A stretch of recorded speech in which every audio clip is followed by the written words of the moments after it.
Hey, what's up, guys? This is Woodie Landeros. You guys are listening to Shut Up and Fail. Today, I'm interviewing Pablo Cruz.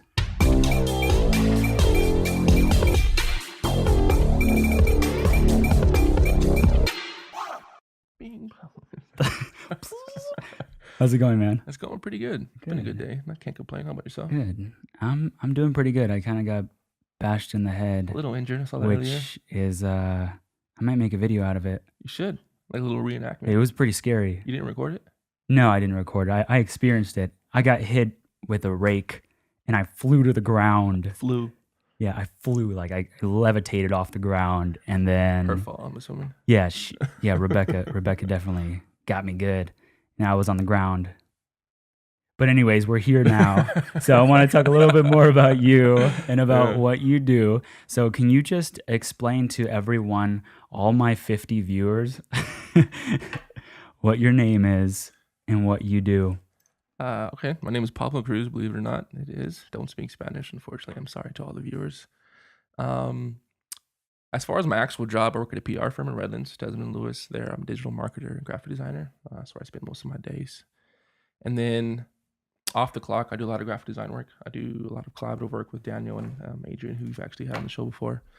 And do my own personal stuff, logo design, flyers, t-shirts, branding, stuff like that. But I also created my most recent project, which is Foulari, which is right here. If you guys, if you're watching the video, if you can see it in the background, basically just bandanas, scarves, handkerchiefs, or however you want to wear them. Off the clock. I like that. Off the clock, yeah. Off the clock. We're like never off the clock as designers. Yeah. Literally just like responses like back and forth, back and forth. I'm talking like legit paychecks though. That's my clock, and then off the clock, then that's what it would be. So, so what is your most like prideful project as a designer? Because I know we go through like probably thousands. It'll probably end up being millions. Yeah. What is your favorite project? Would you say it's? I would say as a design, yeah. I mean, that's the one that's most rewarding, especially right now. It's doing the best. I get the most feedback from it. Most people that are actually buying into it and following the path that I'm on. So yeah, probably that one. I've been noticing you getting a lot of followers. Yeah, your following base is like solid. What's good about that actually is we haven't been doing it that long. I think it was September 1st is when we created our first bandana, and since then we've grown almost 2,600 to now. Wow. I mean, and that's on Instagram. Yeah, I wish we had like 1,000, but like, just plug it in. Plug it in. What's the Instagram? We're Foulari. Boop. It pops. There it is. Foulari is Foulari. That is the same thing for Twitter, Facebook, and the website. Go search it after you watch this video. If you're going to Coachella, you need one. Wait. Or just in general. Didn't Coachella just pass? That's only the weekend one, man. Oh. Schlockus. Damn, you see how like broke I am right now? It's okay. I have no idea when week 1 or week 2 is. Yeah, week 2 is coming up right now. So what is it? What is that? What does your brand mean? Like, what is the word? I know the other day you were talking about what it meant, and it's pretty deep, man.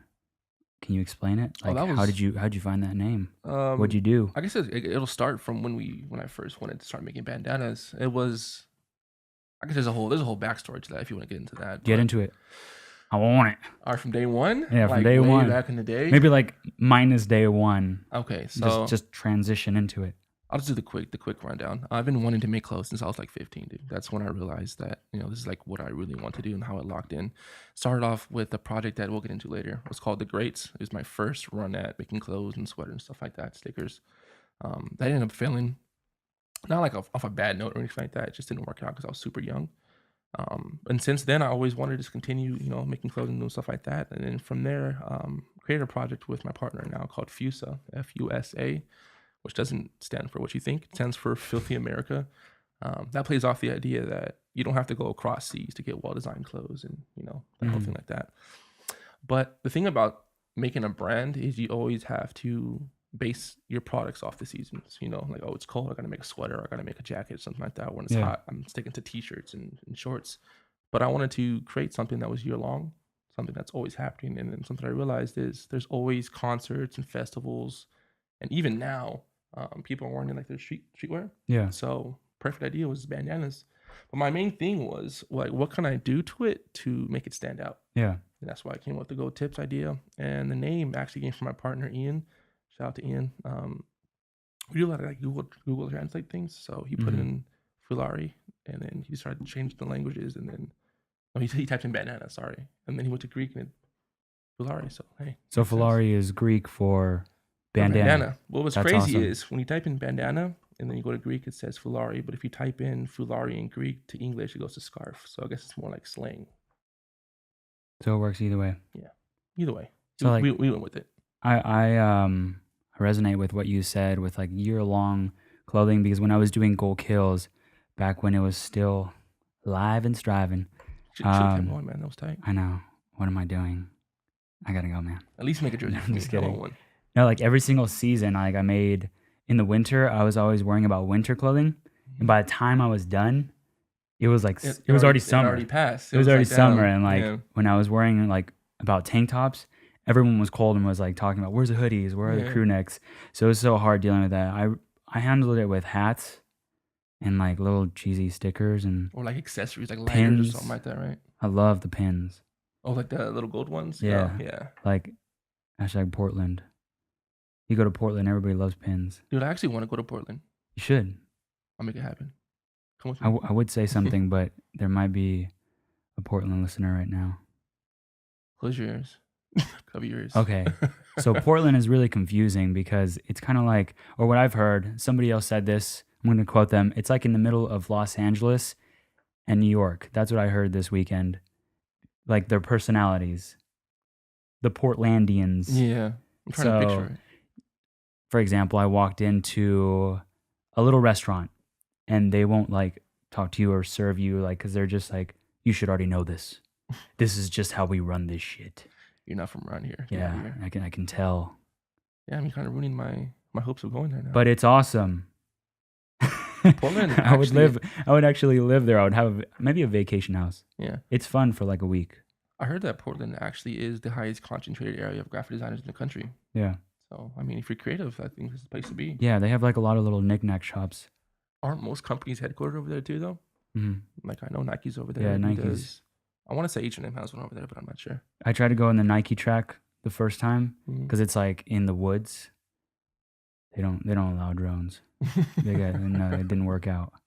Oh, you weren't in it. You just try to fly your drone over it. I try to run through the forest, try to get through it from the side angles because I knew they didn't allow like filming equipment.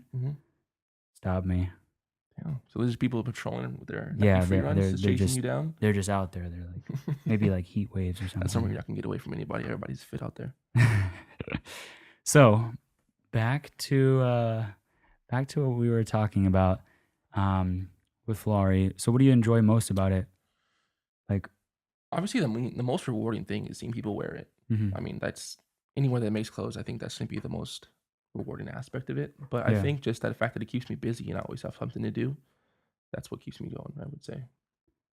I feel like you would always be busy with like designing it and then going to work. Like, how do you handle that? Or what's your day-to-day basis look like? Well, I think once you have a set schedule, it's easy to figure out what you can do with the rest of your day. You know, time management is key to a lot of things. Yeah. So I just base off what I need to write that down. I fucking suck. Yeah, dude, suck at time management. Once you get what you have to get done. All that extra time is what you want to do. And if what you want to do is better yourself or create a product, then it's super easy. You'll find time to make anything happen. Or actually, a lot of times too, I'm working on it while I'm at work. But yeah, I'm not really good at time management. I'm a really big procrastinator. You got a calendar right here, man. So yeah, I have it some over there under all that stuff. Oh, that one should be right here. Yeah, it should be right here. But actually, like, it was 3:30 when you said you were gonna get here, and I was still setting this stuff up. You think I was late? So yeah, you worked out perfectly. So what I kind of wanted to get into the other brand that you were talking about, and you said that it was a failure, and that's what this whole show is about. You said the greats. Tell us a little bit about that, man. Okay, so just dive into it. There's no easy way to get into this. There isn't. It's hard. I was 15 at the time, or I was 14. Good friend of mine, name's Jeremy Diotto. He's still doing his whole thing. Shout out to him. He actually lived in Maryland at the time, and we always kept in contact. And then just one day, he sparked up a conversation. Hey, when are we gonna make it, man? I was just like, make what? He's like, just make clothes. Like you're creative. You always wanted to do it, so let's do it. It's like, all right, whenever you get back. He ended up moving back over like that summer. Mm-hmm. So then we're always constantly texting and trying to figure out what we're gonna do. And something I learned in school is that people always add like something. I forgot what the word is for it, but they always add like a title at the end of your name, Mm-hmm. like Alexander the Great, Attila the Hun. You get the idea. Yeah. So I was just like, well, if you have to be important, you have to have like this title. You know what I mean? So Yeah. we just went with that and took the greats, and then we made that into a brand. Started off with stickers. That's actually when I had to do graphic design. Just watch my brother do his work. Made stickers, started selling that. Back in the day where you would take pictures in the mirror with your phone, and then it would show up right there with the flash and everything. Yeah. So we just made stickers go on the back of the phone, which was like great advertising if you think about it. Mm-hmm. It's always happening. It's always going to be on the internet. So I do too. You put the stickers on the back of the phone, and then people were like, what is that? I want blah, blah, blah. Got to the point where I was carrying stacks. We both were in our backpack and selling them like for $1 or $2 at school. Saved up enough money to start making shirts, sweaters, and all that. And at this time, you're thinking like, dude, I'm 15. I don't want to ask my parents for money, and this is working out pretty good. We set up a shop, and then we start selling these sweaters. We can orders everywhere, and this is around the time when I was telling you earlier. Like this is when I knew I wanted to keep making clothes. Was one of my best friends. He bought a sweater off me, and then I go with him to I think Lake Elsinore, and it's like this little party or whatever. And then there's this guy there wearing one of my sweaters, but I never met him before. So I was like, oh, that's really cool. And then the guy notices my best friend. He's like, hey, nice sweater, because they're both wearing the same one. He's like, hey, you know who made it? He's like, nah. He's like, oh, this guy right here. That's awesome. And then right then, keep in mind I'm 15. The guy's like, dude, let's take a picture, blah. Yeah. And I was just like, wow, I'm like, I made it. That's a moment. But I didn't. Dude, but I that's didn't. a moment right yeah, there. dude. But I didn't make it at the time. We keep going, but as you dive more into a brand, your vision of where you want to go starts to change a little bit, or like you want to stray off and be more about the community and the meaning behind it, or you focus on like, now I need to make money. Yeah. Not like for myself, but you have to make money to continue to grow. You know what I mean? Mm-hmm. And it's not a bad thing, but my partner at the time, he was just too focused on, something that wasn't aligned with my vision. Yeah. You talking about the money portion? Yeah. He was more into like, let's give stuff away, be about the community, do a lot of giveaways and stuff at the time, which it's great and all, but you can't do that if you're not making enough money to do it. Yeah. So I was just like, no. And then we just started to grow apart with our vision. And then we're just like, you know what? It's probably best we just part ways. So we dissolved the company, split the profits, and then went our separate ways. But one thing I really wish is that I had my mindset now, as far as back then, because then I would have made it work. I understand, the logistics behind everything, the business side, and how important it is to actually focus on something other than making money. Yeah. So you'd say the split of the partnership. I think it was a failure because, we had these hopes of growing as a brand, but, a year and a half later, it's gone. Yeah. And I wouldn't say, we failed as a company, but I think we just failed to meet in the middle. Yeah. How did you guys communicate it? Like, do you guys still talk about it, or was it? Yeah. Is it something you'd ever go back to? Yeah, we talk about it every time. When I see him, he just texted me the other day. Remember this? He showed a picture of the sweaters and stuff like that. I was like, yeah, man, that was a great time. But at the time when we were actually creating everything, he was more involved in community service and stuff like that. I was just more built off the hype, like, I'm making something tight. People this, I just want to go this way. He's like, let's go that way. And I think, as we were talking about earlier, I don't like the word failure. It's like, I just learned from it. You can't be one path. You have to understand, like, there's different parts of you, and that's what I really wish that I would have done now. So, learning lesson. But even now with my partner, if he suggests something, back then I'd be like, nah, I don't want to do that. Yeah. This is what I want to do, but it's important to. So how did you handle that? Like, how did you handle all that? Because there's probably a lot of even like doubts and frustration and like a bunch of emotions down there. Like, how did you handle that? Did you think about like, maybe I should go back, or maybe I should start a new one, or what did you do when you were at that low moment? Of dissolving the company, you're talking about? Yeah. Or what I do right after that? Yeah. Like, what was going through your mind? It sucked, man. You know, when you're doing this stuff and you're starting to like be able to buy your clothes, your own Yeah. shoes, and take a girl out or whatever it is. You have these high hopes, and then once you hit that point, you're just like, damn, like was it me that messed this up? It kind of makes you self-reflect on a lot of things that you were doing at the time. Yeah. So that's what I did. And we talked about it. It's no hard feelings between us. It's just we had these two points of views and it didn't work out. But he's still a good friend of mine. Still keep in contact with him. Yeah. But since then, I just thought back and like, what can I do better for this next one, or how can I improve my designs, or what products can I make that will sell out like this first time. Yeah. Was it more so for like failing, quote unquote, failing within yourself, or did you feel that someone else, like you failed someone else, or you failed the fan base? I think it was more a failure than myself. I think it starts there, because I refused to see other perspectives and understand really what I was getting into. Mm. I think that affected the work and the brand overall. Yeah. Only because if I would have been able to compromise or meet in the middle, we probably would still have the brand going right now, or Yeah. it probably would have gone somewhere else. Which actually, side story of that, somebody in Canada actually ended up stealing our designs and our logos and started making another brand called The Greats. When we hand drew the logo, and then we ended up finding it on Facebook, somebody else using it. That's That was crazy. another Are they problem. still running it? I don't think so. We looked it up, we hit them up, and everything ended up blocking us on Facebook back in the day when it happened. But that's another thing I learned from that situation is you gotta copyright your stuff, and crazy. you gotta be careful as who you hit up and all Yeah. of that. Yeah, it does happen. People steal your shit. Yeah. Sorry if I that's on my finger. No, go for it, man. Robin? Okay, my phone died. I'm sorry to all you Instagram people, but hopefully you guys tune in and are listening to the web version and also the YouTube version.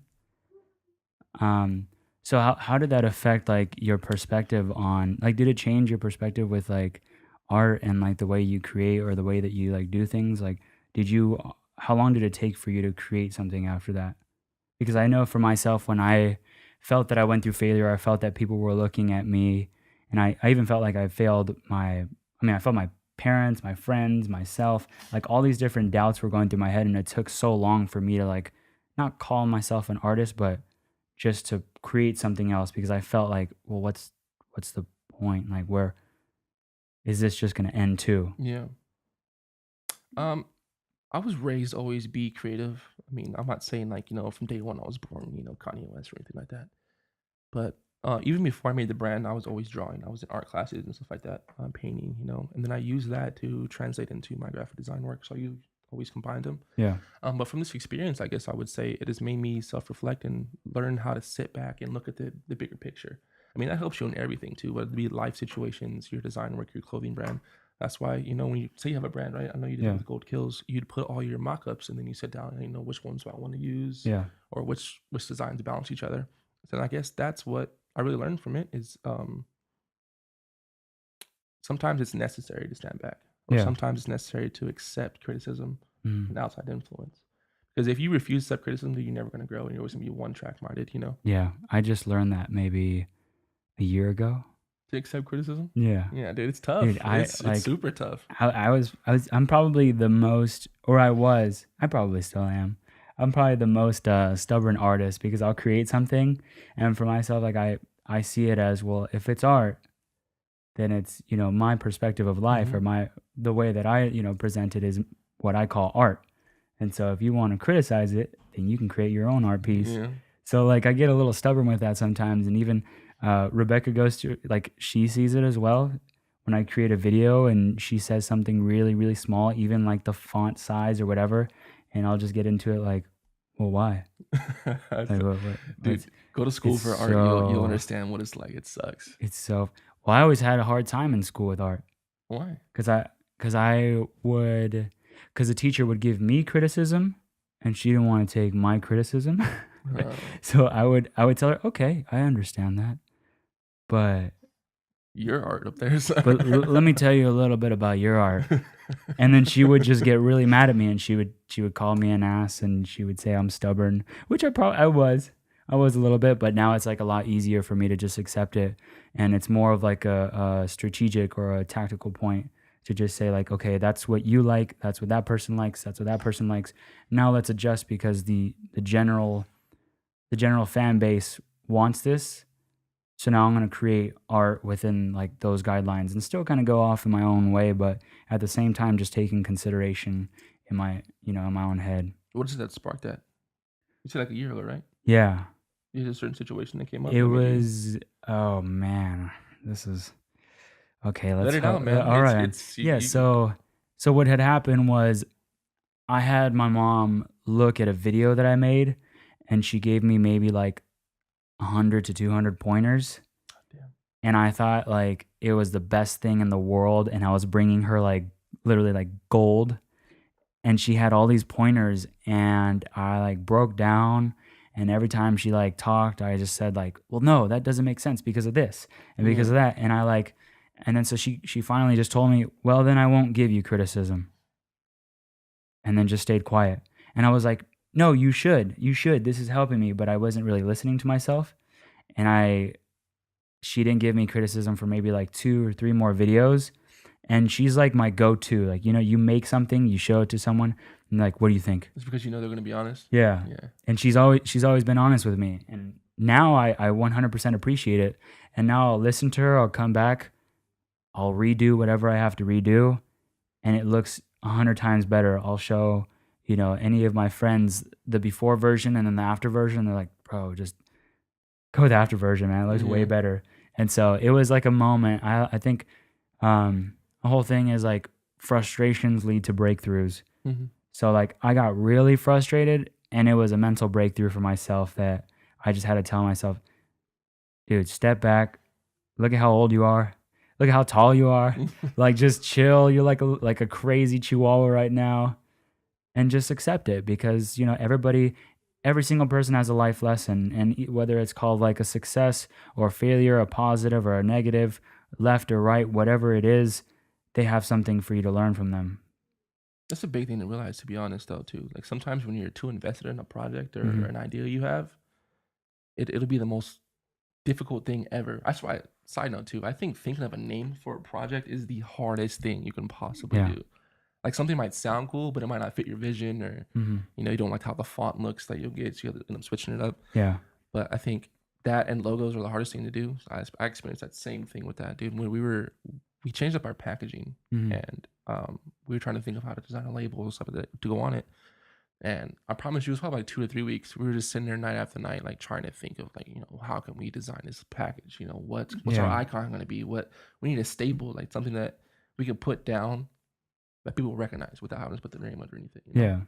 And it got to the point like, dude, we'll come up with all these things and then we'll sit back and be like, this looks tight, but it doesn't fit our vision. You know what I mean? Yeah. And it was getting frustrating. And then it just hit me like, you know what? I know a lot of people that are creative. Mhm. I just need to accept what they're going to say. So what I did was I just contacted a few people. I asked Daniel too, Adrian, and my friend Van, who actually ended up designing the icon for it. Explain the situation and like, yeah, dude, I'll be happy to help. So they sent out a few of them. We actually put it up on the Instagram. That's the thing we're key about now too, is engaging with our followers. Yeah. And I saw that. I was actually one of the people that voted to drop the bag. Yeah. To drop the bag, and then also which design, and then also a few other polls. But those are great because then you feel like you're a part of it. Like I feel like I designed it. Yeah, exactly. Like it just gives you like a little bit of like titleship of like, yeah, he picked what I wanted. And because of that, you're more likely to engage on our posts, or refer somebody like, oh yeah, see this, check this out, this package, I voted for that, something like that. So I actually showed Joseph the bag. No, what did he say? Yeah, he was like, it's dope. Yeah, he really liked it, and That's what I like to hear. it's great. It's dope. You should tell people kind of what that is so that you can kind of cue them in. The icon? The bag. Oh, all right. So right now it's like this huge trend going on. I'm pretty sure it's end up passing pretty soon. But like fanny packs and like crossbody slings and those bags are coming in right now.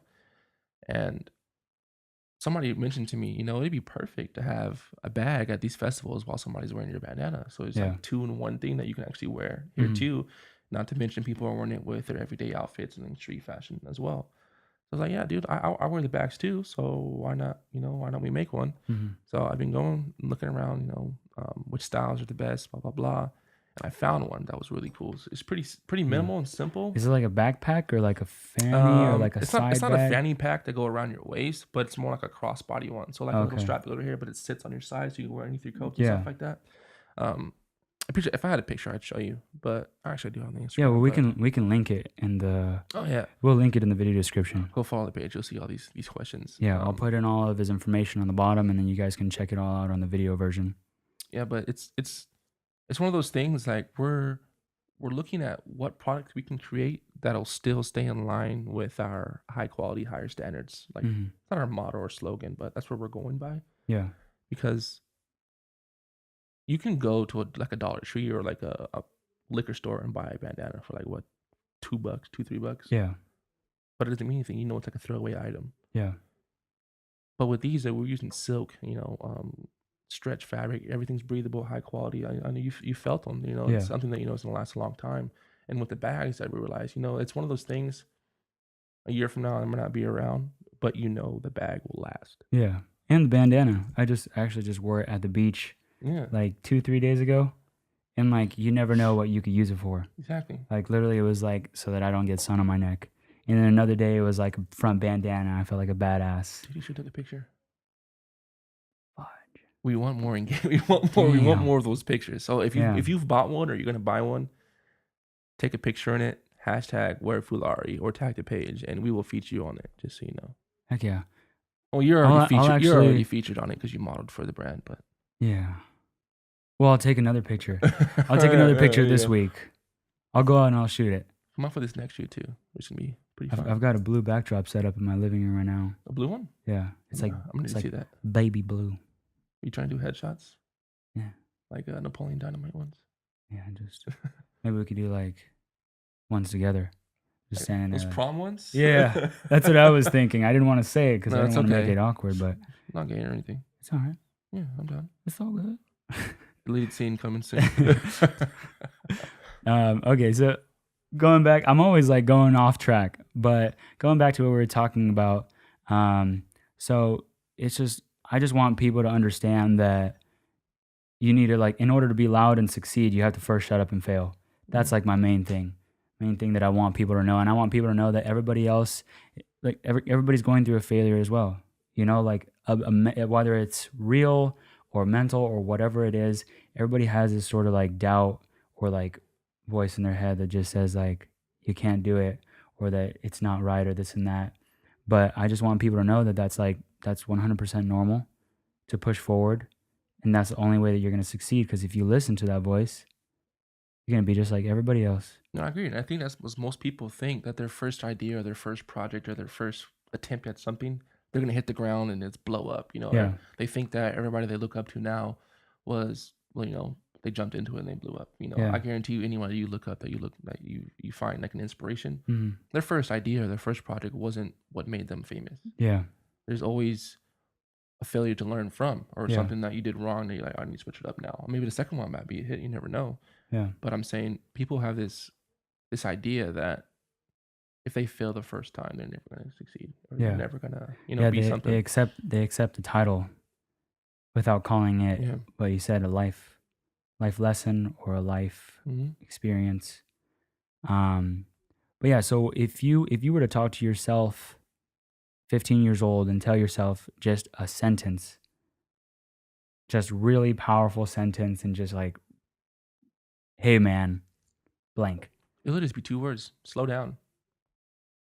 Because I think once you do that, it forces you to think. It forces you to sit back and absorb what's coming your way.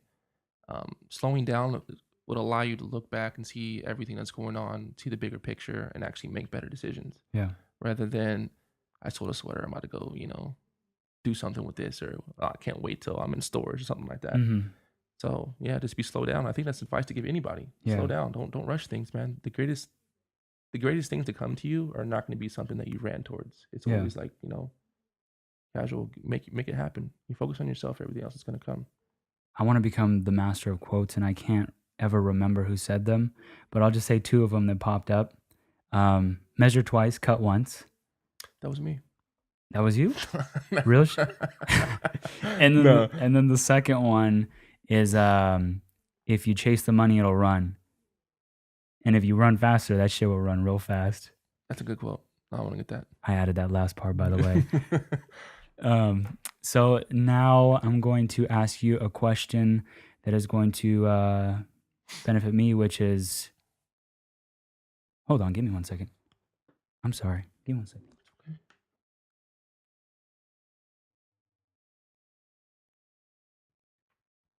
Straight up, we're just going past the 30. Oh, all right. Let's do it. I don't mind. Okay, so what was I saying? Oh yeah, a really hard question, or a question I always like to ask that's 100% benefit for me, guilty. What advice would you give me as I continue on through my journey? I think put out as much content as you can. Just keep putting it out there, reaching out to everybody else. I think once you just keep doing what you're doing, people will see that you're gonna do it. You know, I've learned something, and I'm pretty sure it's gonna hit you too. Mhm. Is that people like consistency, and people like what other people like. Mm. And without content to back up your vision, or what your goals are, people aren't going to really see your potential, stuff like that. Yeah, So the more you put something out, the more people know you for what you're doing, yeah, and then the more they'll start to appreciate you, and the more the word will get out. So I say put out as much content out as you can. Mhm. Keep doing these interviews too, man. I told you this before. I really like your podcast. Yeah, thank you. Get anybody you can. Yeah, It doesn't matter, if even if they don't even have that many followers, or Mhm. I don't have that many, but if they don't have, something huge to talk about, Yeah. interview them. It'll make them feel special, make them feel like they're doing something cool. And then it's from them, the word to mouth of their audience will be your audience now. So Yeah, just keep putting out everything you can. thank you. Thank you. I want to That see hit hard. post these more on your Instagram, dude. Like Yeah, it's good shit, man. People will interact with it. thank you. I appreciate that. I like what you said about it doesn't matter if they have like X amount of followers or whatever, because like eventually you'll see it after I have, if I continue. Actually, I will continue Yeah, you will. as I continue. When I have about 100 different podcasts on my website, it's gonna say designers fail to, entrepreneurs fail to, fail to, boxers fail to, athletes fail to, and I would also like doctors fail to, priests fail to. Yeah. So just like, janitors fail to, just random people, because everybody's trying to pay attention to like these big cats and really like, Well, Yeah. they'll fail to know that everybody's failed around them. They just Yeah. won't see that they've been to the same hardship that you've probably been to. Mhm. Just because I'm a designer or I'm a creator, whatever it is, doesn't mean I can't learn from a dancer or a janitor. Even Yeah. they might have made the same mental mistakes that I have. They Mhm. might have learned the same lessons as far as slowing down and looking at the bigger picture. Yeah. Obviously, there's different scenarios with it going on, but I think people can learn from other people. And Mhm. without your podcast, I think they're never going to know that. So if you keep it up, putting your content out, people will start to see it and like, you know what? I learned from this one. Let's see what the Yeah. next one's about. Let's see what's going on. Yeah. Thank you. So if you could sum up your career with one word, what would that one word be? Just one word. Take your time. I'm gonna tell you, this is tough. This is tough. Take your sweet time. One word. That was a good word.